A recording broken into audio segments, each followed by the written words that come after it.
నమస్కారం కాదరి న్యూస్ కు స్వాగతం. నా పేరు రజిత. ముందుగా ముఖ్యాంశాలు.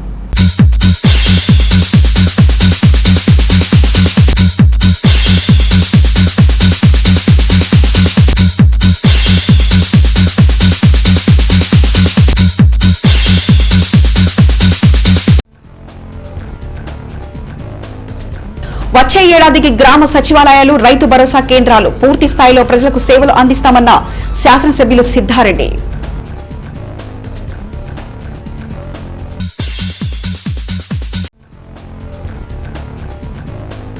కదిరిలో మాజీ శాసనసభ్యుడు మరియు తెలుగుదేశం పార్టీ నాయకులు హౌస్ అరెస్టులు తీవ్రంగా ఖండించిన దేశం నాయకులు.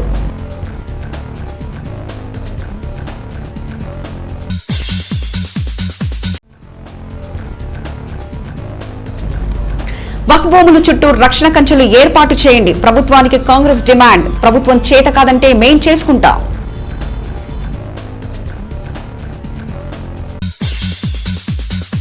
వచ్చే ఏడాదిలోపు నియోజకవర్గ వ్యాప్తంగా సచివాలయ వ్యవస్థ మరియు రైతు భరోసా కేంద్రాలు ఏర్పాటు చేసి పూర్తిస్థాయి పాలన అందిస్తామని కదిరి శాసనసభ్యుడు సిద్ధారెడ్డి అన్నారు. ఈ రోజు నంబులపూలకుంట మండల కేంద్రంలో ఎంపీడీఓ కార్యాలయంలో ముఖ్యమంత్రి సహాయ నిధి చెక్కుల్ని లబ్దిదారులకు ఆయన పంపిణీ చేశారు.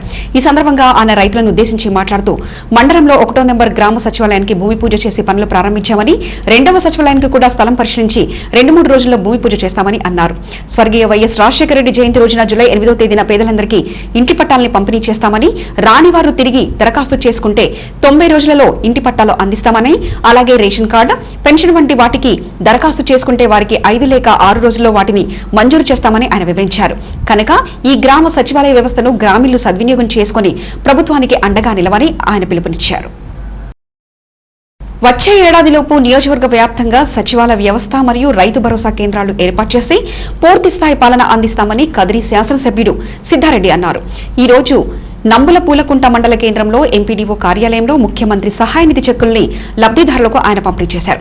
ఈ సందర్భంగా ఆయన రైతులను ఉద్దేశించి మాట్లాడుతూ మండలంలో 1వ నెంబర్ గ్రామ సచివాలయానికి భూమి పూజ చేసి పనులు ప్రారంభించామని, 2వ సచివాలయానికి కూడా స్థలం పరిశీలించి 2-3 రోజుల్లో భూమి పూజ చేస్తామని అన్నారు. స్వర్గీయ వైఎస్ రాజశేఖర రెడ్డి జయంతి రోజున జూలై 8వ తేదీన పేదలందరికీ ఇంటి పట్టాలని పంపిణీ చేస్తామని, రాని వారు తిరిగి దరఖాస్తు చేసుకుంటే 90 రోజులలో ఇంటి పట్టాలు అందిస్తామని, అలాగే రేషన్ కార్డు, పెన్షన్ వంటి వాటికి దరఖాస్తు చేసుకుంటే వారికి 5 లేక 6 రోజుల్లో వాటిని మంజూరు చేస్తామని ఆయన వివరించారు. కనుక ఈ గ్రామ సచివాలయ వ్యవస్థను గ్రామీణులు సద్వినియోగం చేసుకుని ప్రభుత్వానికి అండగా నిలవని ఆయన పిలుపునిచ్చారు.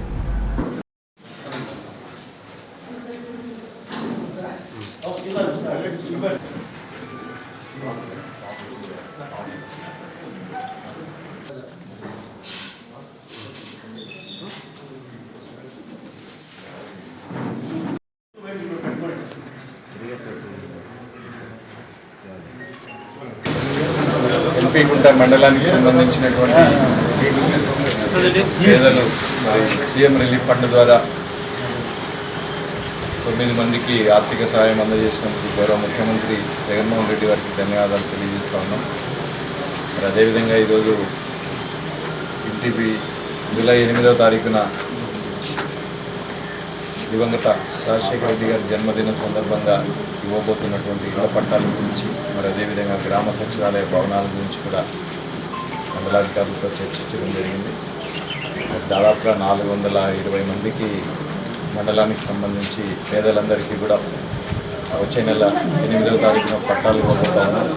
అందులో దాదాపుగా 160 మందికి మండల కేంద్రానికి సంబంధించిన వాళ్ళకి మండల కేంద్రంలోనే పట్టా ఇవ్వాలని అన్నీ కూడా పూర్తిగా లేఅవుట్లన్నీ కూడా సిద్ధం చేసి లాటరీలన్నీ కూడా సిద్ధం చేయడం జరిగింది. మరి అదేవిధంగా ఎవరికైనా అందని వాళ్ళు ఉంటే కూడా మళ్ళీ అప్లై చేసుకోవడానికి గౌరవ ముఖ్యమంత్రి గారు అవకాశం ఇచ్చారు. మీరు అప్లై చేసుకున్న 90 రోజుల్లోనే మళ్ళీ మీకు ఇంటి పట్టా ఇచ్చే కార్యక్రమం కూడా నిరంతరాయంగా కొనసాగుతుంది. కాబట్టి ఎవరైనా పట్టాలు రాని వాళ్ళు కూడా భయపడాల్సిన అవసరం లేదు. అందరికీ కూడా నిరంతరాయం ఇచ్చే కార్యక్రమం కొనసాగుతుంది. అదేవిధంగా కొత్త కార్డులు కానీ పెన్షన్స్ కానీ కూడా కేవలం 5 రోజుల్లోనే ఇచ్చే కార్యక్రమం కూడా ప్రారంభమైంది. కాబట్టి ఎవరైనా అర్హులు ఉండి అప్లై చేసుకుంటే మీ సచివాలయాల ద్వారా కేవలం 5 రోజుల్లోనే మీకు పెన్షన్ ఇచ్చే కార్యక్రమం కానీ కార్డు ఇచ్చే కార్యక్రమం కూడా నిరంతరాయంగా కొనసాగుతూ ఉంటుంది. మరి అదేవిధంగా ఎంపీగుంట 1కి సంబంధించి సచివాలయం ఇప్పటికే ప్రారంభమైంది. 2కి సంబంధించినటువంటి ఎడబల్లి రోడ్లో సచివాలయం కూడా స్థలం చూస్తూ ఉన్నారు. వచ్చే 2-3 రోజుల్లో దాన్ని కూడా ప్రారంభం చేస్తాం. దాదాపుగా అన్ని సచివాలయాలు కూడా మన మండలానికి సంబంధించినటువంటి అన్ని సచివాలయాలు కూడా పనులు ప్రారంభమైనాయి. వాటితో పాటు రైతు భరోసా కేంద్రాలు కూడా అన్నీ ప్రారంభం కాబోతూ ఉన్నాయి. వచ్చే 4-5 మాసాల్లో ఇవన్నీ పూర్తిగా సిద్ధం చేసి వచ్చే సంవత్సరానికంతా కూడా అన్ని సచివాలయాలు అన్ని రైతు భరోసా కేంద్రాల ద్వారా సచివాలయ వ్యవస్థ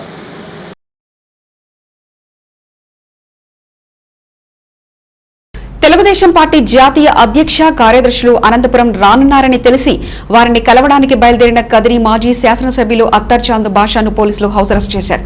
కోవిడ్ ఆంక్షల నేపథ్యంలో బయటకు వెళ్లరాదని పోలీసులు ఆంక్షలు విధించి తన ఇంటి వద్ద పోలీస్ అవుట్ పోస్ట్ ఏర్పాటు చేశారని చాంద్ బాషా అన్నారు. ఈ రాష్ట్రంలో ప్రజాస్వామ్యానికి విలువ ఉందా అని ఆయన ప్రశ్నిస్తూ మాజీ మంత్రి అచ్చెన్నాయుడు అరెస్టు మరియు తాడిపత్రి జేసీ కుటుంబాన్ని తదితరుల అరెస్టును ఆయన ఖండించారు. రాష్ట్రంలో జగన్ ప్రభుత్వం ప్రతిపక్షాలను తుడిచిపెట్టే కుట్ర చేస్తుందని, ఈ అక్రమ కేసులు అరెస్టులు తెలుగుదేశం పార్టీ మనోధైర్యాన్ని దెబ్బతీయలేవని ఆయన హెచ్చరించారు. ఈ కార్యక్రమంలో మాజీ కౌన్సిలర్ శంకర్ తదితరులు పాల్గొన్నారు. తెలుగుదేశం పార్టీ జాతీయ అధ్యక్ష కార్యదర్శులు అనంతపురం రానున్నారని తెలిసి వారిని కలవడానికి బయలుదేరిన కదిరి మాజీ శాసనసభ్యులు అత్తర్ చాంద్ బాషాను పోలీసులు హౌస్ అరెస్ట్ చేశారు.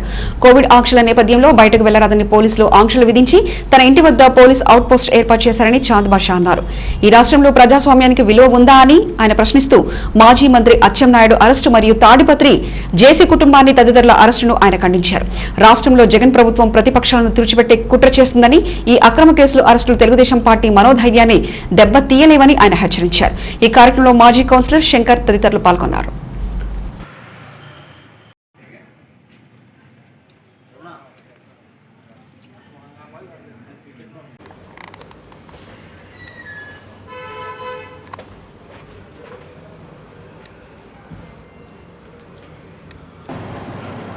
రాష్ట్ర ప్రభుత్వం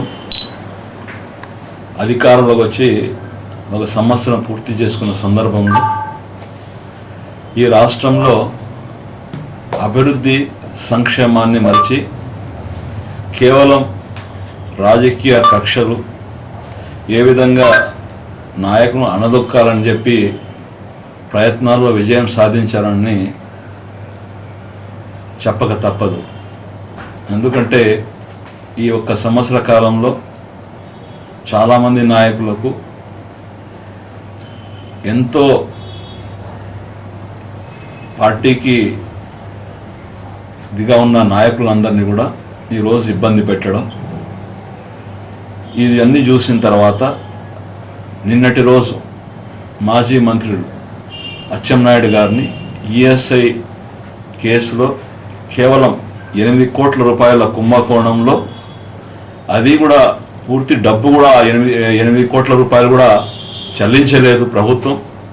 అలాంటి కేసులో 150 కోట్ల కుంభకోణం జరిగిందని చెప్పి నిన్న ఒక సినీ ఫక్కీ తరహాలో అరెస్టు చేయడం, అర్ధరాత్రి తీసుకొచ్చి కోర్టులో రాత్రి పెట్టడం, ఆయనకు ఆరోగ్యం సరిగా లేకపోతే జడ్జి గారు వెంటనే ఆసుపత్రికి తరలించే విధంగా ఉత్తర్వులు జారీ చేయడం, ఇవన్నీ చేసిన తర్వాత ఈరోజు ఉదయం మా జిల్లాకి సంబంధించిన నాయకులు జేసీ ప్రభాకర్ రెడ్డి గారి మీద హైదరాబాద్లో తన ఇంట్లో ఉంటే అస్మిత్ రెడ్డిని, అదేవిధంగా ప్రభాకర్ రెడ్డి గారిని హైదరాబాద్ పోయి అరెస్ట్ చేసి ఈరోజు తీసుకురావడం చాలా బాధాకరమైన విషయం.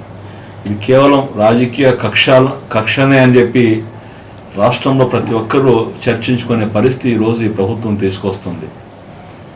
గతంలో కూడా ప్రభుత్వాలు చాలా వచ్చాయి పోయాయి, కానీ రాజకీయంగా పార్టీలను మనం ఏ విధంగా బలోపేతం చేసుకోవాలనే ఆలోచన చేస్తారు, కానీ కక్ష సాధింపు అనేది గతంలో ఎప్పుడూ జరగని విధంగా ఈరోజు కక్ష సాధింపు చర్యలు పాల్పడుతూ ఉంది. దీన్ని మేము తీవ్రంగా ఖండిస్తున్నాం. ఈ యొక్క పరిస్థితి మీద ఈరోజు తెలుగుదేశం పార్టీ జాతీయ అధ్యక్షులు గౌరవనీయులు మాజీ ముఖ్యమంత్రి గారు నారా చంద్రబాబు నాయుడు గారు అనంతపురం జిల్లాకి వచ్చి ఎస్పీ కలెక్టర్లతో సమావేశమై ఏదైతే నిన్నటి రోజు జరిగిన అరెస్ట్ అయితేనేమి, ఈరోజు జరిగిన అక్రమ అరెస్టును ఖండించే విధంగా వచ్చి ప్రభాకర్ రెడ్డి గారిని అదేవిధంగా పరామర్శించి పోవాలని చెప్పి హైదరాబాద్ నుండి చంద్రబాబు నాయుడు గారు, విజయవాడ నుండి నారా లోకేష్ గారు కూడా రావడానికి సిద్ధమైన సందర్భంలో నాకు ఉదయం టెలికాన్ఫరెన్స్ పెట్టి మాజీ ముఖ్యమంత్రి గారు వస్తున్నారు అని చెప్పి మాజీ ముఖ్యమంత్రి గారే టెలికాన్ఫరెన్స్ మాట్లాడిన తర్వాత మేము ఈరోజు ఇప్పుడు 12-20 నిమిషాలకు పోవడానికి నేను, మా కౌన్సిలర్ శంకర గారు, అదేవిధంగా రఫీక్ అన్న గారు, ఇంకా కౌన్సిలర్ అల్ఫా ముస్తఫా గారు అయితేనేమి, పసుపులేటి సీనా, మస్తాన్ అన్న, మనమందరూ కూడా అనంతపూర్ బయలుదేరుతున్న సందర్భంలో కదిరి పట్టణ ఎస్ఐ రఫీక్ గారు 5 మంది పోలీస్ సిబ్బందితో వచ్చి అడ్డుకొని, మీరు పోవడానికి వీలు లేదు, కోవిడ్ రూల్స్ ప్రకారము మీరు అనంతపురం వెళ్ళి అక్కడ మీ యొక్క మాజీ ముఖ్యమంత్రి గారి పర్యటనలో పాల్గొనే అవకాశం లేదని చెప్పడం జరిగింది. అయినా మేము గట్టిగా లేదు, మీరు ఏం చేస్తారో చేయండి, మేమైతే తప్పకోకుండా అనంతపురం పోవాల్సిందే అని చెప్పి గట్టిగా ప్రయత్నం చేసినప్పుడు ఆయన అరెస్ట్ చేసి, మీరు ఇంటి నుండి బయట కదలకూడదు, మీరు ఇంటి నుండి బయటికి రాకూడదు అని చెప్పి ఇక్కడే దాదాపు అర్ధగంట పాటు కూర్చోవడం. ఇప్పుడు కూడా పోలీసు పికెట్ ఇంటి దగ్గర పెట్టి ఎక్కడ పోకోకుండా ఉండే విధంగా ఈరోజు పికెట్ కూడా పెట్టడం జరిగింది. ఇది తీవ్రంగా దీన్ని మేము ఖండిస్తున్నాం. ప్రజాస్వామ్యంలో నిరసన తెలియజేసే హక్కు, అక్రమ అరెస్ట్ జరిగినప్పుడు ఇది అక్రమ అరెస్ట్ అని చెప్పే హక్కు ప్రజాస్వామ్యంలో ప్రతిపక్ష పార్టీలో ప్రధానంగా ఉంది.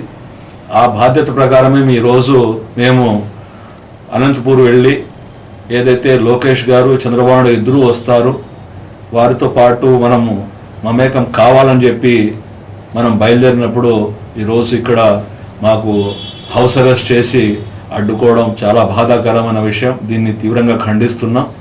ఇలాంటి అరెస్ట్ మీరు చేస్తే మేము భయపడే ప్రసక్తే లేదు.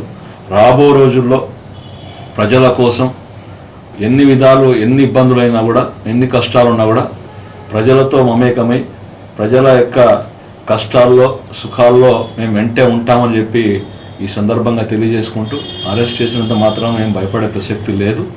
మేము రాబో రోజుల్లో కూడా ప్రజాస్వామ్యయుతంగా రాజ్యాంగంలో మాకు కల్పించిన హక్కులను మనము ఏ విధంగా నిరసన కార్యక్రమాలు తెలియజేయాలో అన్ని రకాలుగా తెలియజేస్తాం. అదేవిధంగా నిన్నటి రోజు జరిగిన అచ్చెన్నాయుడు అరెస్ట్ను తీవ్రంగా ఖండిస్తున్నాం. ఈరోజు జరిగిన జిల్లాలో ప్రభాకర్ రెడ్డి గారిని అరెస్ట్ను కూడా తీవ్రంగా ఖండిస్తున్నామని చెప్పి ఈ సందర్భంగా తెలియజేసుకుంటున్నాం. కదిరి పట్టణానికి సమీపాన గల వక్ఫ్ భూమి 400A చుట్టూ ఫెన్సింగ్ ఏర్పాటు చేసి వక్ఫ్ ఆస్తులను పరిరక్షించాలని కదిరి కాంగ్రెస్ పార్టీ డిమాండ్ చేసింది. కదిరి కాంగ్రెస్ పార్టీ కార్యాలయంలో ఏర్పాటు చేసిన విలేకరుల సమావేశంలో పార్టీ నాయకులు షాన్వాజ్ ఇమాదుల్లా ఖాన్ తదితరులు మాట్లాడుతూ కదిరిలో వక్ఫ్ ఆస్తుల రాజకీయపరమైన ఎత్తుగడలతో దురాక్రమణకు గురి అవుతున్నాయని, మిగిలిన ఈ ఒక్క ఆస్తినైనా కాపాడాలని వారు కదిరి శాసనసభ్యులకు విజ్ఞప్తి చేశారు. ఈ స్థలానికి చుట్టూ ఇనుప కంచె ఏర్పాటుకు 4 లేక 5 లక్షలకు మించదని, కానీ ఇటీవల కొందరు నాయకులు దీనికోసం 15 లక్షలు మంజూరైనట్లు చెప్తున్నారని, ఇంత భారీ ఎత్తున నిధులు మంజూరైన పనులు చేపట్టకపోవడం పట్ల ఆంతర్యమేమిటని వారు ప్రశ్నించారు. ప్రభుత్వం ఒకవేళ కంచె ఏర్పాటు చేయలేని పక్షంలో ఆ విషయం ప్రకటిస్తే తామే ఏదో ఒక రూపంలో కష్టపడి కంచె ఏర్పాటు చేసుకోగలమని కూడా స్పష్టం చేశారు. కదిరి పట్టణానికి సమీపాన గల వక్ఫ్ భూమి 400A చుట్టూ ఫెన్సింగ్ ఏర్పాటు చేసి వక్ఫ్ ఆస్తులను పరిరక్షించాలని కదిరి కాంగ్రెస్ పార్టీ డిమాండ్ చేసింది. కదిరి కాంగ్రెస్ పార్టీ కార్యాలయంలో ఏర్పాటు చేసిన విలేకరుల సమావేశంలో పార్టీ నాయకులు షాన్వాజ్ ఇమాదుల్లా ఖాన్ తదితరులు మాట్లాడుతూ కదిరిలో వక్ఫ్ ఆస్తుల రాజకీయపరమైన ఎత్తుగడలతో దురాక్రమణకు గురి అవుతున్నాయని, మిగిలిన ఈ ఒక్క ఆస్తినైనా కాపాడాలని వారు కదిరి శాసనసభ్యులకు విజ్ఞప్తి చేశారు. ఈ స్థలానికి చుట్టూ ఇనుప కంచె ఏర్పాటుకు 4 లేక 5 లక్షలకు మించదని, కానీ ఇటీవల కొందరు నాయకులు దీనికోసం 15 లక్షలు మంజూరైనట్లు చెప్తున్నారని, ఇంత భారీ ఎత్తున నిధులు మంజూరైన పనులు చేపట్టకపోవడం పట్ల ఆంతర్యమేమిటని వారు ప్రశ్నించారు. ప్రభుత్వం ఒకవేళ కంచె ఏర్పాటు చేయలేని పక్షంలో ఆ విషయం ప్రకటిస్తే తామే ఏదో ఒక రూపంలో కష్టపడి కంచె ఏర్పాటు చేసుకోగలమని కూడా స్పష్టం చేశారు. పబ్లిసిటీ చేసుకోవచ్చని కొంతమంది భావిస్తున్నారు. కొంతమంది ఎమ్మెల్యే పల్లకి మోసేదానికి కొంతమంది ప్రయత్నం చేస్తున్నారు. కాంగ్రెస్ పార్టీ పుట్టినదే సేవ కోసము. ఎవరికన్నా అడగండి, ఇది పెద్ద సముద్రం లాంటిది. సముద్రం ఎప్పటికీ ఎండిపోదు. ఒక చుక్క నీళ్లు కానీ తక్కువ పడతాయి కానీ ఎండిపోదు. ఒకటే నేను చేస్తున్నాను, మన రాష్ట్ర డిప్యూటీ సీఎం అంజద్ బాషా ద్వారా రాష్ట్ర ముఖ్యమంత్రి మన జగన్మోహన్ రెడ్డి గారికి ఒకటే కోరుకుంటున్నాను, ఇది మా వక్ఫ్ బోర్డ్ ప్రాపర్టీ, మా ప్రాపర్టీ, ఇది మా ప్రాపర్టీ, మా అందరి ప్రాపర్టీ. ఇది కాపాడుకునే బాధ్యత మాకుంది, మేము కాపాడుకుంటాము. దయచేసి దీంట్లో వ్యాపారాలు ఇంకోటి చేయొద్దని అని చెప్పి మనం చేసుకుంటూ ఈనాడు జరుగుతుంది సమాజంలో ఏమంటే ఎక్కడ చూసినా కబ్జాలు, ఏదొక్కటి చిక్కినా కబ్జాలు. ముఖ్యంగా దేవాదాయ శాఖ, వక్ఫ్ బోర్డు, క్రిస్టియన్ ప్రాపర్టీ, ఇటువంటి ప్రాపర్టీల మీద కన్నుపడినాయి అనమాట అందరికీ. మిగతావన్నీ ఖాళీ అయిపోయినాయి, ఏం లేవు. ఇంకా మిగిలిన భూములు ఇవే. ఇవి ఏ విధంగా ఆక్యుపై చేసుకోవాలా అనే ఆలోచనతో ప్రతి ఒక్క ప్రజానాయకులంతా కలిసి ఏ రూట్లో పోతే ఎట్లా తీసుకోవచ్చు అని చెప్పేసి ఈనాడు రోడ్లని అవని మభ్య పెడుతూ ఈరోజు వక్ఫ్ బోర్డు ప్రాపర్టీలు కూడా ఏడ చూసినా కూడా కబ్జా చేస్తూ పోతాడు. దేవాదాయ శాఖలో ఉండేవి కూడా కబ్జాలు జరుగుతున్నాయి, క్రిస్టియన్ ప్రాపర్టీ కబ్జాలు జరుగుతున్నాయి. గవర్నమెంట్ ఎట్లుందంటే కబ్జాలు ఎవరన్నా చేసుకోండి, ఎవరన్నా తీసుకోండి, చూస్తూ ఉంటాము అన్నట్లుగా ఉన్నారే తప్ప వాళ్ళు ఏమాత్రం కూడా ముందుకు వచ్చి దీన్ని ఏ విధంగా ప్రాపర్టీలు కాపాడాలి, ఏ విధంగా వాళ్ళకు సమస్యలకు వాళ్ళకు అప్పచెప్పాలి అనే ఆలోచన కూడా లేని పరిస్థితులు ఏర్పడినాయి. ఇప్పుడు రాష్ట్రంలో జగన్మోహన్ రెడ్డి గారు అన్ని పనులు చేస్తున్నారు, అన్నీ చేస్తున్నారని చెప్తున్నారు. కానీ ఇటువంటి దేవాదాయ శాఖ కానీ, వక్ఫ్ బోర్డులు కానీ, క్రిస్టియన్ ప్రాపర్టీలు కానీ ఈ విధంగా దేవుని సొమ్మును ఏ విధంగా కాపాడాలని ముఖ్యంగా ఆయనకు సలహా ఇవ్వడం ఏమంటే, ఎక్కడ ఏమి జరుగుతానా ఏమనేది ఫస్ట్ అవి పెట్టండి, ఫోకస్ పెట్టండి. ఏ నాయకుడు ఏ విధంగా తీసుకుంటానాడు, ఏ విధంగా కబ్జా చేస్తున్నాడు, ఇవి మంచి చేస్తున్నారా, ప్రజలకు చేస్తున్నారని చెప్పి ప్రజలకు అన్నీ ఇస్తానామంటున్నారు. కానీ ఏది ఇస్తున్నారో ఏది పోతుందో ప్రజలకే అర్థం కాని పరిస్థితులు ఏర్పడతాయి. ఇప్పుడు ఈరోజు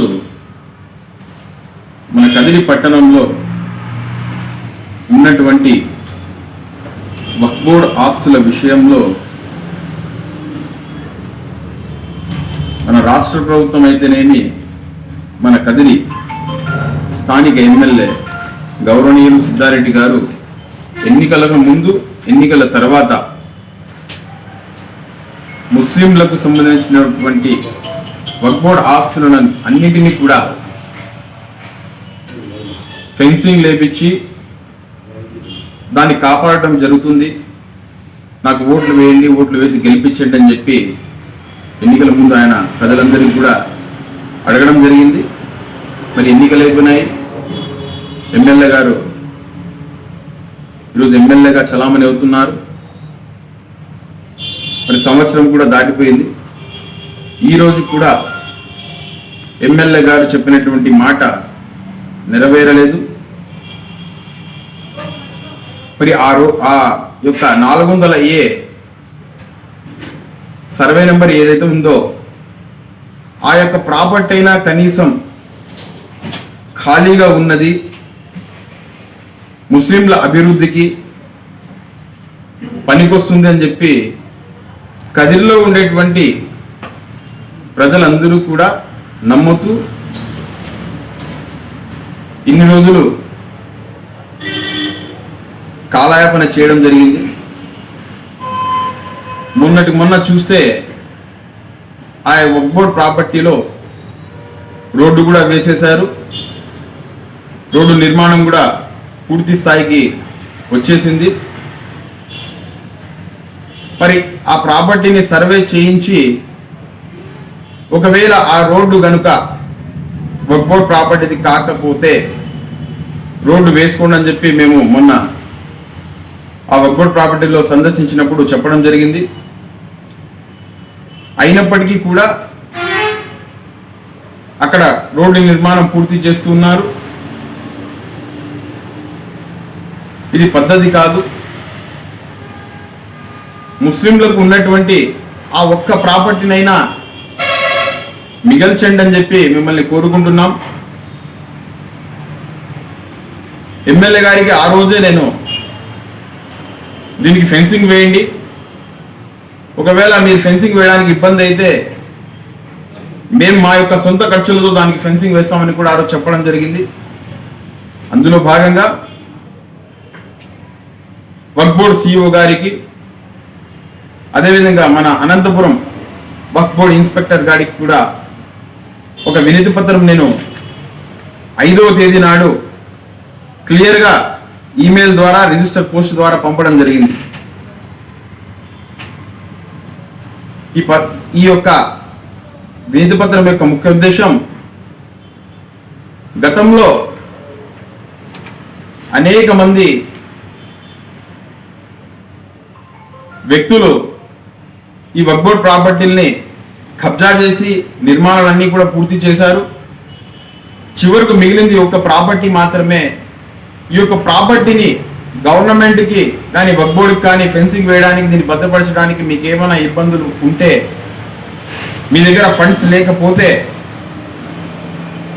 మేము వేయించడానికి సిద్ధంగా ఉన్నాము, దానికి సంబంధించినటువంటి ఖర్చులన్నీ కూడా మేము భరించుకుంటామని చెప్పి నేను వాళ్లకు ఒక వినతి పత్రం ద్వారా తెలియజేయడం జరిగింది. అదేవిధంగా సీఈఓ గారితో నేను ఫోన్లో కూడా మాట్లాడడం జరిగింది. ఆయన్ని నేను అడిగాను, మీరు ఎందుకు దీన్ని నెగ్లెక్ట్ చేస్తున్నారు, ఎందుకు దీన్ని రక్షించలేకపోతున్నారు, మరి ఎందుకు దీనికి ఫెన్సింగ్ వేయించలేకపోతున్నారని నేను అడగ్గా ఆయన నుంచి వచ్చిన సమాధానం, మా దగ్గర ఫండ్స్ లేవు, మా దగ్గర డబ్బులు లేవు, కాబట్టి మేము వేయలేకపోతున్నాము అని ఆయన చెప్పాడు. ఎమ్మెల్యే గారికి ఇది ఒక మంచి అవకాశం, ముస్లింల పట్ల ఆయనకు ఉండేటువంటి ప్రేమ అభిమానాలను కానీ చిత్తశుద్ధిని కానీ చాటుకోవడానికి ఇది ఒక మంచి అవకాశం. మీరు ఆ యొక్క ముస్లిం ప్రాపర్టీకి ఫెన్సింగ్ వేయించే ఉద్దేశం కనుక మీకు ఉంటే మీరు ఎన్ని రోజుల్లో ఫెన్సింగ్ వేపిస్తారు? సరే నేను వేపిస్తానని చెప్తున్నారు, మీరు ఎన్ని రోజులు వేపిస్తారు? వారం రోజుల, 10 రోజుల, 20 రోజుల, 1 నెల? మీరు పత్రికా ముఖంగా కదిరి పట్టణ వాసులకు చెప్పవలసినటువంటి బాధ్యత మీ మీద ఉన్నది. మీరు చెప్పండి. లేదు ప్రభుత్వం దగ్గర ఫండ్స్ లేవు, మేము ఏపీ ఇవ్వలేము అని చెప్తే వీఆర్ రెడీ. మా శక్తి కొద్దీ మేము ఏం చేస్తాము, ఎవరి దగ్గర ఇప్పించుకొస్తాము, లేకుంటే మా యొక్క సొంత ఖర్చులు తెప్పించుకుంటాము, మా యొక్క ముస్లింల ప్రాపర్టీని మేము రక్షించుకుంటాము. కాబట్టి ఎమ్మెల్యే గారు దయచేసి ఈ యొక్క వక్ఫ్ బోర్డ్ ప్రాపర్టీ మీద దృష్టి పెట్టాలని కోరుకుంటున్నా. మరి అనేక అభివృద్ధి కార్యక్రమాలు ఈ యొక్క జగన్మోహన్ రెడ్డి గారి యొక్క ప్రభుత్వం చేస్తున్నదని చెప్పి చెప్తున్నటువంటి మీరు కేవలం ఆ ఫెన్సింగ్కి మేము ఎస్టిమేట్ వేస్తే 7 అడుగుల బండలు, ఆ యొక్క ముళ్ళ తంతి, లేబరు, గేట్ మేము ఎస్టిమేట్ వేస్తే 3-4 lakhs, 3-4 లక్షల రూపాయల కంటే ఎక్కువ అవ్వడం లేదు. మీ పార్టీకి సంబంధించినటువంటి వ్యక్తులు కొంతమంది చెప్తున్నారు 15 లక్షల రూపాయలు ఎప్పుడో శాంక్షన్ అయిపోయింది, దానికి 15 లక్షల రూపాయలతో అవసరం ఏం లేదు. ప్రస్తుతానికి మీరు ఫెన్సింగ్ వేసిన, ముళ్ళతంత వేసినా కూడా 3-4 లక్షల రూపాయలు అయిపోతుంది. మరి ముందే ఆ డబ్బులు శాంక్షన్ ఏంటి, ఇన్ని రోజుల వరకు ఎందుకు ఫెన్సింగ్ వేయడం లేదు? రాష్ట్ర తెలుగుదేశం పార్టీ శాసనసభ ప్రతిపక్ష ఉపనాయకుడు అచ్చెన్నాయుడును ఏసీబీ పోలీసులు అరెస్టు చేయడాన్ని నిరసిస్తూ కదిరిలో ఈ రోజు తెలుగుదేశం పార్టీ కార్యకర్తలు నిరసన దీక్ష నిర్వహించారు. ఈ రోజు బండారు మనోహర నాయుడు నివాసం వద్ద ఆయన నేతృత్వంలో నిరసన దీక్ష నిర్వహించారు. ఈ సందర్భంగా ఆయన మాట్లాడుతూ ప్రభుత్వ వైఫల్యాన్ని ఎండగట్టే అచ్చెన్నాయుడును వైసీపీలోకి లాక్కోవడానికి ప్రయత్నించి విఫలమైన ప్రభుత్వం ఆయనను నోరు మూయించే క్రమంలో అవినీతి ఆరోపణలు తెరపైకి తెచ్చిందని ఆరోపించారు. నిజాయితీకి మారుపేరుగా నిలిచిన బీసీ నాయకుడు అచ్చెన్నాయుడుని కొనియాడారు. అచ్చెన్నాయుడు అరెస్టు దురుద్దేశంతో కూడుకున్నదని విమర్శిస్తూ ఇలాంటి బెదిరింపులకు తెలుగుదేశం పార్టీ భయపడిపోదని, ప్రజల్లోకి వెళ్లి వాస్తవాలు చెబుతామని, ప్రజలే ఈ ప్రభుత్వానికి తగిన రీతిలో బుద్ధి చెప్తారని హెచ్చరించారు. కాగా ఈ రోజు తాడిపత్రిలో జేసీ ప్రభాకర్ రెడ్డి అరెస్టును కూడా ఖండించారు. కాగా చంద్రబాబు మరియు లోకేష్లు అనంతపురంకు వస్తున్నారని తెలిసి వారిని కలవకుండా పోలీసులు ముందు జాగ్రత్తగా చర్యగా బండారు మనోహర్ నాయుడును కూడా హౌస్ అరెస్ట్ చేశారు. రాష్ట్ర తెలుగుదేశం పార్టీ శాసనసభ ప్రతిపక్ష ఉపనాయకుడు అచ్చెన్నాయుడును ఏసీబీ పోలీసులు అరెస్టు చేయడాన్ని నిరసిస్తూ కదిరిలో ఈ రోజు తెలుగుదేశం పార్టీ కార్యకర్తలు నిరసన దీక్ష నిర్వహించారు. ఈ రోజు బండారు మనోహర నాయుడు నివాసం వద్ద ఆయన నేతృత్వంలో నిరసన దీక్ష నిర్వహించారు. ఈ సందర్భంగా ఆయన మాట్లాడుతూ ప్రభుత్వ వైఫల్యాన్ని ఎండగట్టే అచ్చెన్నాయుడును వైసీపీలోకి లాక్కోవడానికి ప్రయత్నించి విఫలమైన ప్రభుత్వం ఆయనను నోరు మూయించే క్రమంలో అవినీతి ఆరోపణలు తెరపైకి తెచ్చిందని ఆరోపించారు. నిజాయితీకి మారుపేరుగా నిలిచిన బీసీ నాయకుడు అచ్చెన్నాయుడుని కొనియాడారు. అచ్చెన్నాయుడు అరెస్టు దురుద్దేశంతో కూడుకున్నదని విమర్శిస్తూ ఇలాంటి బెదిరింపులకు తెలుగుదేశం పార్టీ భయపడిపోదని, ప్రజల్లోకి వెళ్లి వాస్తవాలు చెబుతామని, ప్రజలే ఈ ప్రభుత్వానికి తగిన రీతిలో బుద్ధి చెప్తారని హెచ్చరించారు. కాగా ఈ రోజు తాడిపత్రిలో జేసీ ప్రభాకర్ రెడ్డి అరెస్టును కూడా ఖండించారు. కాగా చంద్రబాబు మరియు లోకేష్లు అనంతపురంకు వస్తున్నారని తెలిసి వారిని కలవకుండా పోలీసులు ముందు జాగ్రత్తగా చర్యగా బండారు మనోహర్ నాయని కూడా హౌస్ అరెస్ట్ చేశారు. నిన్నటి దినం అచ్చెన్నాయుడు గారిని అరెస్టు చేసినదే ఒక అక్రమం అయితే, మరి ఈరోజు జేసీ ప్రభాకర్ రెడ్డి గారిని అరెస్టు చేయడం కూడా మరో అక్రమం. ఒక సంవత్సరం రోజులుగా ఈ ప్రభుత్వం వచ్చినప్పటి నుంచి కూడా వీరి యొక్క అవినీతో లేకపోతే వీరు చేసిన తప్పులు కనపడలేదని అడుగుతున్నాం. అచ్చెన్నాయుడు గారిని ఈఎస్ఐ హాస్పిటల్కు సంబంధించినటువంటి మందులు, మెడికల్ కిట్లు, ఫర్నిచర్స్ వీటి కొనుగోలు పైన ఆయన లెటర్ ఇచ్చారు. అందులో 150 కోట్ల అవినీతి జరిగిందనేటువంటి ఉద్దేశంతో ఆయనని ఒక ఉగ్రవాదిగానో టెర్రరిస్టుగానో అరెస్టు చేసినట్లుగా ఆయన ఇంటి గోడలు ఎక్కి లోపలికి దుంకి మరీ వెళ్ళి లోపలికి పోలీసులు ఆయనని అరెస్ట్ చేయడం జరిగింది. అంత అవసరం లేదనుకుంటాం. బహుశా ఆయన అవినీతిని ఒక నోటీస్ ద్వారా తెలిపి మీరు విచారణకు రావాలంటే ఆయన వచ్చేటువంటి వ్యక్తి పారిపోయే వ్యక్తి ఏం కాదు. మరి అలాంటి వ్యక్తిని మీరు ఎందుకు అంత అన్యాయంగా అక్రమంగా అరెస్ట్ చేశారు అని అడుగుతున్నాం ఈ ప్రభుత్వాన్ని. ఈరోజు ఈఎస్ఐ మందుల కోసం ఆయన ఒక లెటర్ ఇచ్చారు. దానికోసం గతంలోనే క్లారిటీ ఇచ్చారు. ఈఎస్ఐ మందుల కొనుగోలు, ఫర్నిచర్ కొనుగోలు ఇది సంబంధించింది ఎక్కడైనా అమలు జరుగుతుందో, ఏ రాష్ట్రాల్లో అయినా అడిగితే అధికారులు తెలంగాణ రాష్ట్రంలో అమలు జరుగుతుందని చెప్పడంతో ఆయన అయితే ఆ యొక్క రాష్ట్రంలో అమలు జరుగుతున్న రీతిలోనే అమలు చేయండి అని ఉత్తరం ఇచ్చారు. కానీ ఆయన ఏదో ఒక కంపెనీకి టెండర్లన్నీ అంటగట్టాలనే ఉద్దేశంతో దాంట్లో లెటర్లో కనబరచలేదు. మరి ఆ లెటర్ యొక్క సారాంశాన్ని బట్టి అధికారులు నిర్ణయాలు తీసుకోవాల్సి వస్తుంది. మంత్రికి బాధ్యతలు లేవు అనేసే విషయము అందరికీ తెలుసు. అధికారులు చేసిన తప్పిదాలకు ఈరోజు మంత్రిని మీరు అవినీతి మంత్రిగా ముద్ర వేయాలనేటువంటి ఒక దురుద్దేశంతో ఆయన అరెస్టు చేయడం భావ్యం కాదు అని ప్రభుత్వానికి హెచ్చరిస్తున్నాం. అలాగే ఈరోజు ఎంతోమంది ఉత్తరాలు మంత్రులు కానీ ఎమ్మెల్యేలు కానీ ఇస్తుంటారు. అధికారుల బదిలీలకు కావచ్చు, లేకపోతే ఇంకా ఇతరత్ర విషయాల కోసం ఇస్తుంటారు. మరి వాటిలో తప్పులని కనుక్కొని వాటిని సక్రమైన పద్ధతిలో చూడాల్సింది అధికారులు, దానికి సంబంధిత అధికారులు చేయాలి. కానీ ఉత్తరం ఇచ్చిన వ్యక్తి రేపొద్దున అతను ఏదైనా తప్పు చేస్తే బాధ్యత వహించాలి అనేటువంటి పద్ధతి అయితే ఎక్కడా లేదు. ఈ ఆలోచన ఈ ప్రభుత్వమే చేస్తూ ఉంది. మరి ఇప్పుడు కూడా మీ మంత్రులు కావచ్చు, మీ ఎమ్మెల్యేలు కావచ్చు ఎన్నో సిఫారసు లెటర్ ఇస్తుంటారు. మరి వాటిపైన జరిగే అవినీతులన్నిటిపైన మీరు ఇదే విధమైనటువంటి చర్యలు తీసుకుంటారని అడుగుతున్నాం. మీరు ఈరోజు తెలుగుదేశం పార్టీలోనేటువంటి ఎవరైతే బలమైన నాయకులు, తమ గళాన్ని ప్రజలకు వినిపించేటువంటి నాయకులు ఉన్నారో వాళ్ళని మీరు లొంగ తీసుకోవడానికి ప్రలోభాలకు గురి చేశారు. వాళ్ళు లొంగనందున ఈరోజు అరెస్టుల పేరుతో వాళ్ళని భయభ్రాంత మీరు ఇవన్నీ కూడా నిరూపించలేనటువంటివని మీకు తెలుసు. ఈరోజు ఈ యొక్క అచ్చెన్నాయుడు గారి అరెస్టు కావచ్చు, జేసీ ప్రభాకర్ రెడ్డి గారి అరెస్టు కావచ్చు, ఇవన్నీ కూడా అక్రమమైనటువంటివి అని ప్రజలకు కూడా తెలుసు. ప్రజలు గమనిస్తూనే ఉన్నారు. రాబోయే కాలంలో మీ ప్రభుత్వానికి ఖచ్చితంగా బుద్ధి చెప్తారు. అలాగే వైసీపీ నాయకులు కూడా మాట్లాడుతున్నారు, అన్యాయంగా మాట్లాడుతున్నారు. ఇవన్నీ కూడా కేవలం ప్రజలను తప్పుదోవ పట్టించాలి. ఈ యొక్క ప్రభుత్వం చేస్తున్నటువంటి తప్పులను కప్పిపుచ్చుకోవడానికి, ప్రజలు ఎక్కడైతే దీన్ని చర్చించుకుంటున్నారు, ప్రజలు గమనిస్తున్నారు అనేటువంటి ఆలోచనతో తప్పుదోవ పట్టించడానికి మాత్రమే ఈ అక్రమ అరెస్టుల పర్వాన్ని కొనసాగిస్తున్నారు. అయితే ఒకటే, తెలుగుదేశం పార్టీ ఈరోజు 38 సంవత్సరాలుగా ఒక ప్రజల్లో స్థానం సంపాదించుకొని ఉన్నటువంటి ఈ పార్టీ, తెలుగుదేశం పార్టీలో ఎన్టీ రామారావు గారి యొక్క రూపం తెలుగు ప్రజల గుండెల్లో ఉన్నంత వరకు ఈ తెలుగుదేశం పార్టీ రాష్ట్రంలో ఉండి తీరుతుంది. తెలుగుదేశం పార్టీని భూస్థాపితం చేయడం మీ వల్ల కాదు కదా, ఎవరి తరం కూడా కాదు అని ఈ ప్రభుత్వానికి హెచ్చరిస్తున్నాం. దయచేసి అక్రమ అరెస్టుల యొక్క పద్ధతులను మానుకోండి. రేపు మీ అధికారం పోయి మీరు యొక్క ప్రతిపక్షంలో ఉన్నప్పుడు మీ పరిస్థితులు కూడా ఇలాగే కొనసాగితే మీరు ఎన్ని ఇబ్బందులకు గురవుతారో ఒకసారి ఆలోచించండి. నిజంగా అవినీతులు జరిగింటే వాటిని చట్ట పరిధిలో న్యాయపరంగా మీరు చర్యలు తీసుకోవండి, దాన్ని మేము ఆహ్వానిస్తున్నాం. కానీ కేవలం భయభ్రాంతులకు గురి చేసే విధంగా ఇలా అరెస్టులని హుటాహుటిన అక్రమంగా చేయడం తప్పు అనేటువంటి విషయాన్ని మీకు తెలియజేస్తున్నాం. దయచేసి ఇప్పటికైనా ఇలాంటివన్నీ మానుకోవాలని ముఖ్యమంత్రి జగన్మోహన్ రెడ్డి గారికి మేము విన్నవిస్తూ, ఇలాగే కొనసాగితే ఖచ్చితంగా మేము తెలుగుదేశం పార్టీ కార్యకర్తలందరం కూడా ప్రతి ఒక్కరూ ఈ ప్రభుత్వంపై తిరుగుబాటు చేస్తాం. ప్రజలందరికీ కూడా మేము వాడల ఈ యొక్క ప్రభుత్వ పనితీరును, ప్రభుత్వ అక్రమాలని, ప్రభుత్వం యొక్క నిరంకుశత్వాన్ని, ప్రభుత్వం యొక్క రాక్షస పాలనను వివరించి చెప్పి ప్రజలను కూడా ఇందులో మమేకం చేసి మీ ప్రభుత్వంపై తిరుగుబాటు చేస్తామని హెచ్చరిస్తున్నాం.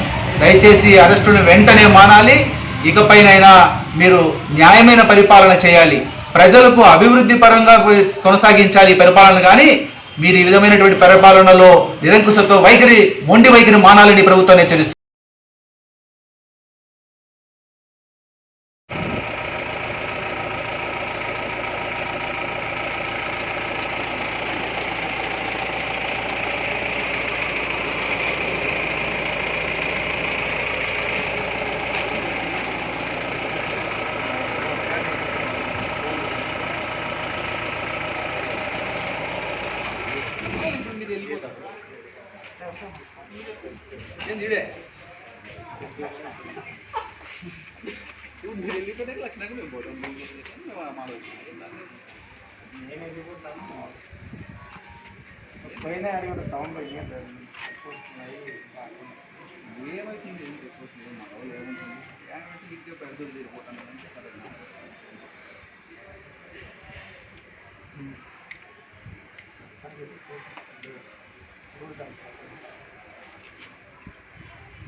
లేకోకుండానే జనాలు పోయి అరెస్ట్ చేస్తారు.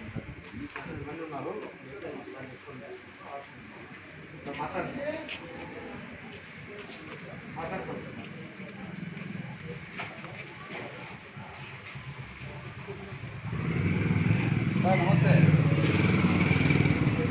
సార్. మీరు కాదు సార్, ఇప్పుడు ఆ అమ్మాయి ఏదో మేము బయలుదేరి టైం కరెక్ట్గా పంపించేసినారు, వచ్చేసి ఇక్కడ మమ్మల్ని అరెస్ట్ చేస్తున్నాం, మేము పోకూడదు అని అంటే ఎట్లా సార్? కాదు సార్, అంటే ఇప్పుడు మాకు మీరు ఆల్రెడీ ప్రభుత్వం మా గొంతు నొక్కుతుంది, ఇంకా మీరు అధికారులు మీరు కూడా మా గొంతులు నొక్కితే ఎట్లా సార్? మేము నమ్ములపులక కుండట మండలంలో భూమి లేని నిరుపేదలకు గత 70 సంవత్సరాల నుండి న్యాయం జరగడం లేదని ఏపీ రైతు సంఘం దక్షిణ ప్రాంత జిల్లా కార్యదర్శి బళాసుబ్బిరెడ్డి ఆరోపించారు.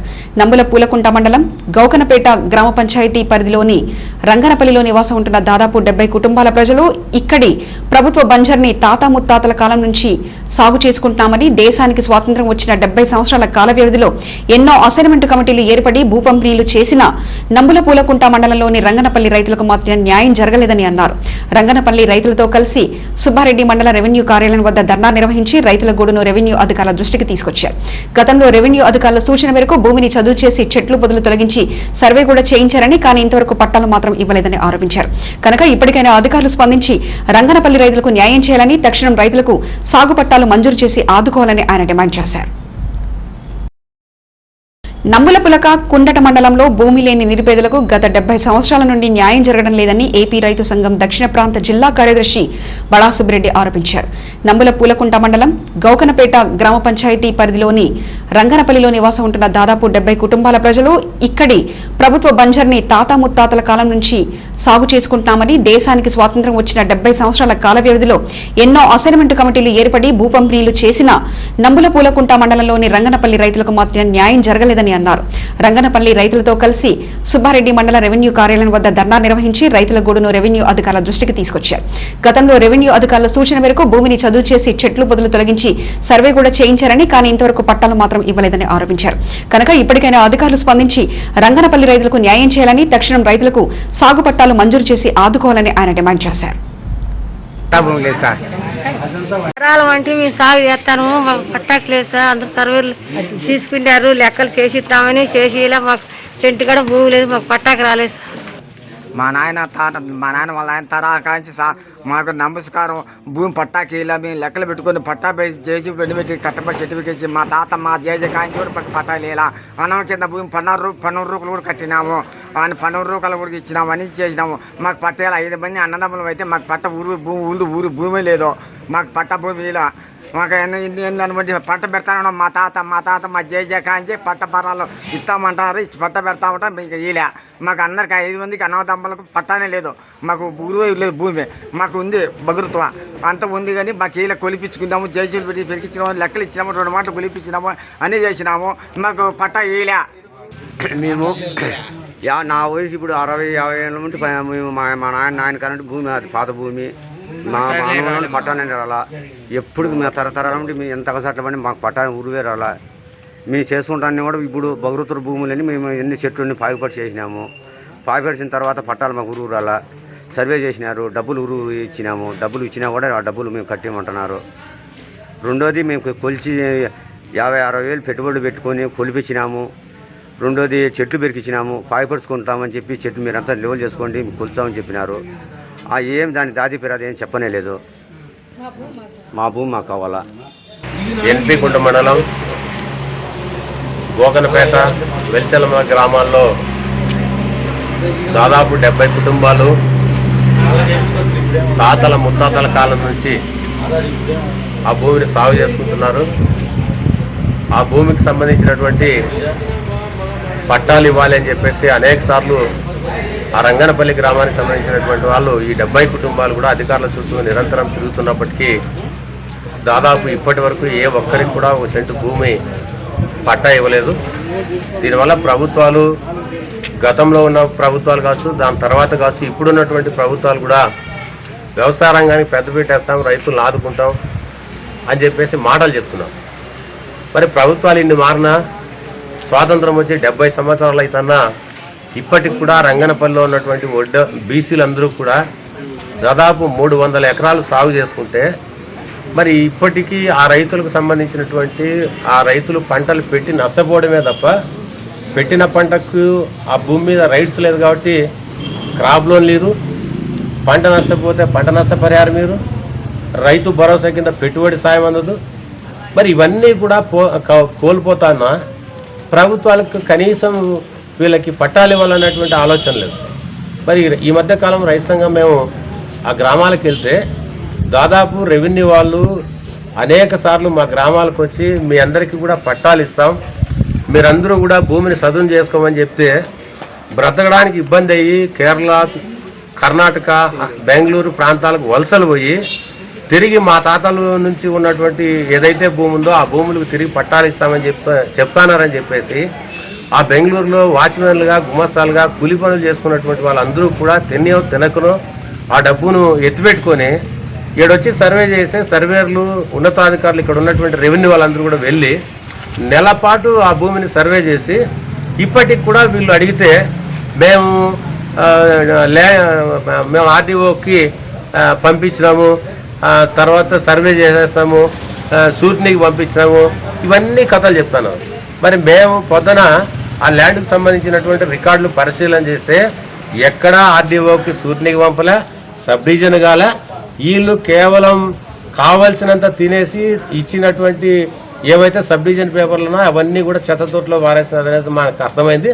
అందుకనే మేము రైతు సంఘంగా చెప్పదలుచుకుందంటే ఇన్ని ఏళ్ళైతేనా పేదల పట్ల విశ్వాసం ఉన్నటువంటి ప్రభుత్వాలు ఏవైనా సరే తక్షణం బీసీలైనటువంటి వీళ్ళకి వెంటనే పట్టా లేకపోతే రాబోయే రోజుల్లో ఈ ఉద్యమాన్ని మరింత ముందుకు తీసుకుపోయి అవసరం అనుకుంటే రాష్ట్ర ముఖ్యమంత్రి జగన్మోహన్ రెడ్డి దృష్టికి కూడా తీసుకుపోయి ఇలా పట్టాలు వచ్చేంత వరకు కూడా దీన్ని కొనసాగిస్తామని చెప్పేసి రైతు సంఘం మేము ప్రభుత్వానికి తెలియజేస్తాం. గ్రామానికి సంబంధించింది ఒక 70 కుటుంబాలు దాదాపు తాతల ముత్తాతల కాలం నుంచి సాగు చేసుకుంటున్నారు. కానీ గత ప్రభుత్వం వీళ్ళకి పట్టాలి. తదనంతరం వైఎస్ఆర్ పార్టీ, కాంగ్రెస్ పార్టీ అధికారం వచ్చిన తర్వాత రాజశేఖర రెడ్డి గారు 7 విడతలు భూ పంపిణీ చేసి అక్కడ కూడా భూమి ఎవరికి పట్టాయిన. ఈ మధ్య కాలంలో ఏం చేస్తారంటే కొంతమంది మన వాళ్ళే, రెవెన్యూ వాళ్ళే, మీరంతా సాగు చేసుకోండి, ఆ పాత చెట్లు కూడా కొట్టేసుకోండి, మేము మీకు సర్వే చేసి పట్టాలు ఇస్తామని చెప్పి ఒక సలహా ఇచ్చినారు. దీనివల్ల ఏమంటే దాదాపు కొన్ని లక్షల రూపాయలు ఖర్చు పెట్టి సదును చేసుకున్నారు రైతులు. కానీ మేము ఆ ఊరికి వచ్చిన తర్వాత 70 కుటుంబాలు 300 ఎకరాలు. కానీ స్వాతంత్రం వచ్చి ఇన్నేళ్ళు అవుతుంది, చట్టం తీసుకొచ్చింది, ఇన్నిసార్లు భూ పంపిణీ చేసినా వీళ్ళకు భూమి ఇవ్వకపోవడం చాలా దారుణమైంది. అటు రెండోది మన వాళ్ళు రెవెన్యూ వాళ్ళే పేర్లు మీరు ఎంక్వైరీ చేసుకోండి, ఎవరు పోయినారు, నెలపాటు సర్వే చేశారు. అంటే ఈ మధ్య కాలంలో ఈ 1 ఇయర్ అయితే సర్వే చేసి వీళ్ళందరి దగ్గర కూడా బాగా వాళ్ళకి దోచినట్టు తెచ్చుకున్నారు, వాళ్ళకి అందినంత తెచ్చుకున్నారు. కాబట్టి దీని మీద మేమైతే ఆల్రెడీ ధర్నా చేసి గలాట్ చేయాలని వచ్చాం. మన ఎంఆర్ఓ గారు ఏదో సీరియస్ పని మీద తన సొంత తమ్ముడికి యాక్సిడెంట్ ఇబ్బంది ఉందంటే, కాబట్టి మేము మీకు ఒక అవకాశం ఇస్తాము. లేదు దీని మీద మేము ఏమీ చర్య తీసుకోవాలంటే మేము చేయాల్సిన పని మేము చేస్తాం. మీరు రిప్రజెంటేటివ్ని సార్ వస్తారు, ఒకసారి తెలియజేస్తాము. అదే మీరు కానీ ఏం చెప్తారో అది ఫిట్ చేస్తాం.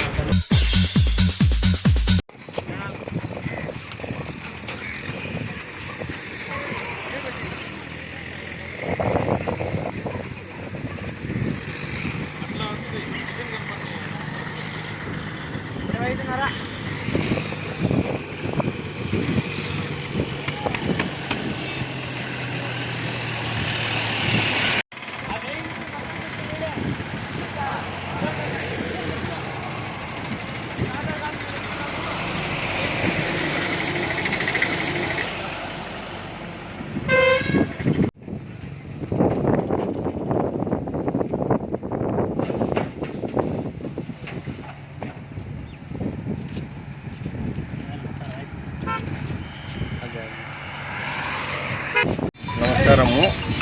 గౌరవనీయులైన మన మున్సిపల్ కమిషనర్ మేడం గారికి ఈ దుట్టిలు ఇవన్నీ ప్లాట్ఫారం పైన అద్దగోళగా వేసేసి చెత్త కాగితాలు, ఈ ఇంటికిలు, పాడు, కత్తులు, ఎలకలు, పిల్లులు చనిపోయినన్ని కుప్పలేసి నానా ఘోరంగా తయారయ్యి ప్రజలకు అనారోగ్యం చాలా ఇదేదండి. ఇవి కరోనా భారంతో చాలా అతలాకుతలం అయిపోయినారు. అలాంటి పరిస్థితుల్లో మన కదిరి మున్సిపాలిటీ మేడం గారు మా మీద ఎంతో దయతో కుల్టాగుల ప్రాంతంలో ఈ చుట్టుపక్కల ప్రాంతాల్లో ఇవన్నీ డ్రమ్స్ ఇవన్నీ తీసేసి ఇవన్నీ చుట్టూ ఇక్కడ స్పాట్లో పెట్టి అప్పటికప్పుడు వెంటనే చెత్త తొలగించడం వల్ల మాకెంతో ఆరోగ్యానికి మేడం గారు మాకు హెల్ప్ చేసేట్లయింది. అందుకు మేడం గారికి మీ కృతజ్ఞత తెలుసు.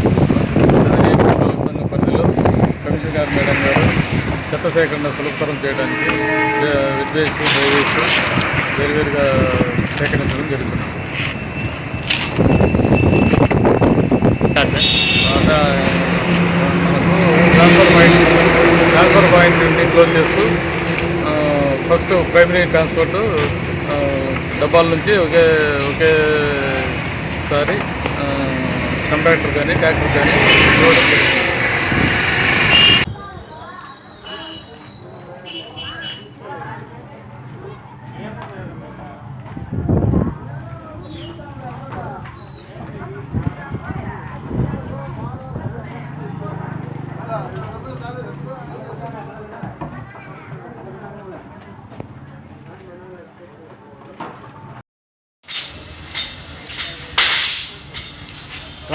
తీసురా పట్టుకొని ఎత్తుకోరాడే.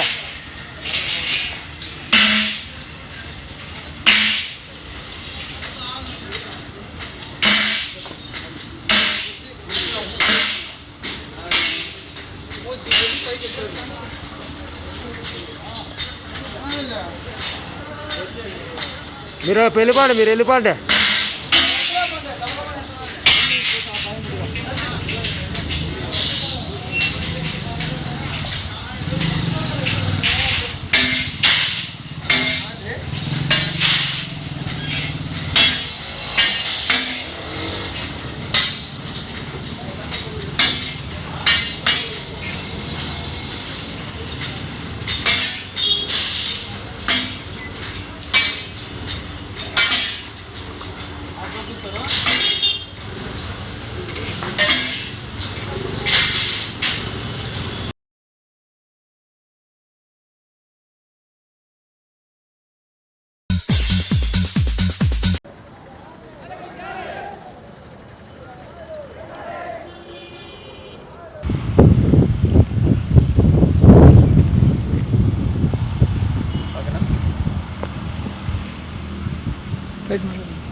కార్పొరేట్ ప్రైవేట్ విద్యా సంస్థల్లో పనిచేస్తున్నటువంటి టీచింగ్ నాన్ టీచింగ్ సిబ్బందికి పెండింగ్లో ఉన్న జీతాలను ఇవ్వాలని చెప్పేసి రాయలసీమ విద్యార్థి యువజన సంఘం RSYF ఆధ్వర్యంలో ఈరోజు కదిరిపట్నం RDO గారికి వినతిపత్రం ఇవ్వడం జరిగింది.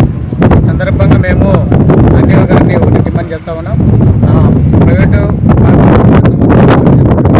టీచర్లు లేకపోతే నాన్ టీచింగ్ సిబ్బందికి ఇచ్చేది అరకొరక జీతాలు, చాలా తక్కువ జీతాలు ఇస్తారు. అట్లాంటి తక్కువ జీతాలతోనే వాళ్ళు వాళ్ళ కుటుంబాలని లేకపోతే వాళ్ళ పిల్లల్ని చదివించుకోవడం కానీ వాళ్ళ కుటుంబాలను పోషించుకోవడం కానీ వాటన్నింటినీ చేస్తున్నటువంటి పరిస్థితి కనపడుతూ ఉంది. అసలు జీతాలు తక్కువ ఇస్తారో ఆ జీతాలు పెంచాలని చెప్పేసి ప్రైవేట్ సంస్థలో పనిచేస్తున్నటువంటి సిబ్బంది చాలా రోజుల నుండి డిమాండ్ చేస్తున్నారు. కానీ ఆ డిమాండ్ను పక్కన పెట్టేసి ఇవ్వాల్సిన జీతాలనే ఈరోజు ఇవ్వకుండా యాజమాన్యాలు చాలా ఎక్కువ ఇబ్బంది పెడుతున్నటువంటి పరిస్థితి కనపడతా ఉంది. కాబట్టి ఇప్పటికైనా కానీ ప్రైవేట్ కార్పొరేట్ విద్యా సంస్థల యాజమాన్యాలు స్పందించాలా. ఆ సంస్థల ఏళ్ల తరబడి పనిచేస్తున్నటువంటి సిబ్బందికి న్యాయం చేయాల్సిన అవసరం ఉంది. అట్లా చేయకుండా నిర్లక్ష్యంగా వ్యవహరిస్తే మాత్రం ఈ ఉద్యోగం మరింత తీవ్రస్థాయికి తీసుకుపోతామని చెప్పేసి ఈ సందర్భంగా డిమాండ్ చేస్తాను. అట్లేగానే RDO గారిని లేకపోతే జిల్లా విద్యాశాఖ అధికారులు లేకపోతే జిల్లా కలెక్టర్ గారిని రాష్ట్ర ప్రభుత్వాన్ని డిమాండ్ చేస్తాను. రాష్ట్ర ప్రభుత్వం కూడా కొన్ని వేల మంది పనిచేస్తున్నటువంటి పరిస్థితి ఉంది. వీళ్ళకి అందరికీ న్యాయం చేయాల్సిన అవసరం ఉంది. ఆ విధంగా రాష్ట్ర ప్రభుత్వం ఈ విద్యా సంస్థల యాజమాన్యాల పైన ఒత్తిడి తీసుకురావాలా. అట్లా ఒత్తిడి తీసుకొచ్చినప్పుడు మాత్రమే ఈ యాజమాన్యాలు న్యాయం చేయడానికి ముందుకు వస్తాయి. కాబట్టి ఈ రాష్ట్ర ప్రభుత్వం కూడా ముందుకు రావాలని చెప్పేసి ఈ సందర్భంగా మేము డిమాండ్ చేస్తాం. గౌరవనీయులైన RDO గారికి RS5గా మేము వినతిపత్రం ఇవ్వడం జరిగింది. విషయం ఏమనగా రాష్ట్రంలో కార్పొరేట్ ప్రైవేట్ విద్యా సంస్థలు అన్ని కూడా గత 3 నెలలుగా స్టాఫ్కి ఏ విధంగానూ వేతనాలు చెల్లించడం లేదు. ఏమంటే కాలేజీలు రన్ కావడం లేదు, ఏం జరగడం లేదు. కాబట్టి మేము చెల్లించలేమని చెప్పేసి తప్పించుకోవడం జరుగుతుంది. జీతాలు ఇస్తారు, వాళ్ళ అరకొర జీతాలతోనే కుటుంబాలు పోషణ చేసుకుంటూ ఉంటారు. ఈ పొద్దు మీరు ఆ వేతనాలు కూడా చెల్లించుకోకుండా వాళ్ళని చాలా దుర్భరమైన జీవితాన్ని గడుపుతున్నారు. మీరు ఇలా చేయడం వల్ల వాళ్ళు శ్రామికులు కూడా మారుతున్నారు. మీరు ఇది చేయడం ఏమైనా భావ్యమైనా అని చెప్పేసి మేము RSYగా ప్రైవేట్ కార్పొరేట్ విద్యాసంస్థలు అడుగుతున్నాము. మీరు మామూలుగా ఉన్న కాలేజ్ రన్ అయ్యే టైంలో, స్కూల్ రన్ అయ్యే టైంలలో వారితో మీరు బాగా పని చేయించుకున్నారు, అన్నీ చేసుకున్నారు. మీ విద్యా సంస్థలకి ఏమైనా ర్యాంకులు వస్తే మా విద్యా సంస్థలో ర్యాంకులు వచ్చాయి, మా విద్యా సంస్థలో ర్యాంకులు వచ్చాయని చెప్తారే కానీ మా సిబ్బంది ద్వారా ర్యాంకులు వచ్చాయని చెప్పేసి ఏదో మా కాలేజీలో చదివితే ర్యాంకులు వస్తాయి, మా కాలేజీలో చదివితే ర్యాంకులు వస్తాయని చెప్పేసి చెప్పడం సిబ్బంది గురించి ఎక్కడైనా ఈరోజు 3 నెలలుగా వాళ్ళకి జీతాలు ఇవ్వకుండా వాళ్ళని చాలా ఇబ్బంది పెడుతున్నారు. మీరు ఇది ఖచ్చితంగా పద్ధతి కానే కాదు. కాబట్టి ఇప్పటికైనా ప్రైవేట్ కార్పొరేట్ విద్యా సంస్థలు అన్నీ కూడా వాళ్ళ టీచర్స్ అందరికి కూడా జీతాలు చెల్లించాలి.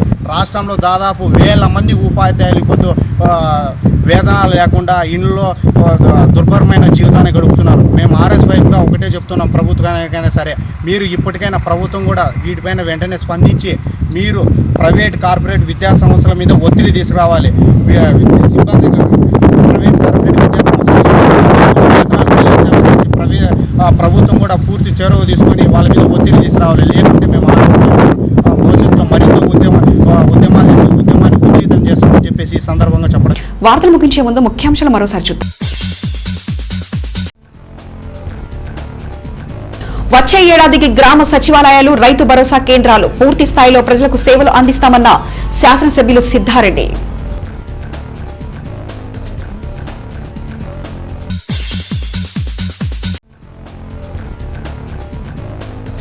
కదిరిలో మాజీ శాసనసభ్యుడు మరియు తెలుగుదేశం పార్టీ నాయకులు హౌస్ అరెస్టులు తీవ్రంగా ఖండించిన దేశం నాయకులు.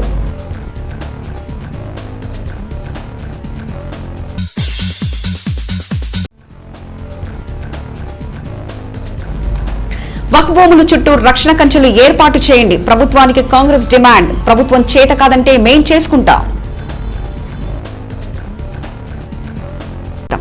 సమగ్ర సమాచార శ్రవణతకై చూస్తూనే ఉండండి కాద్రి న్యూస్.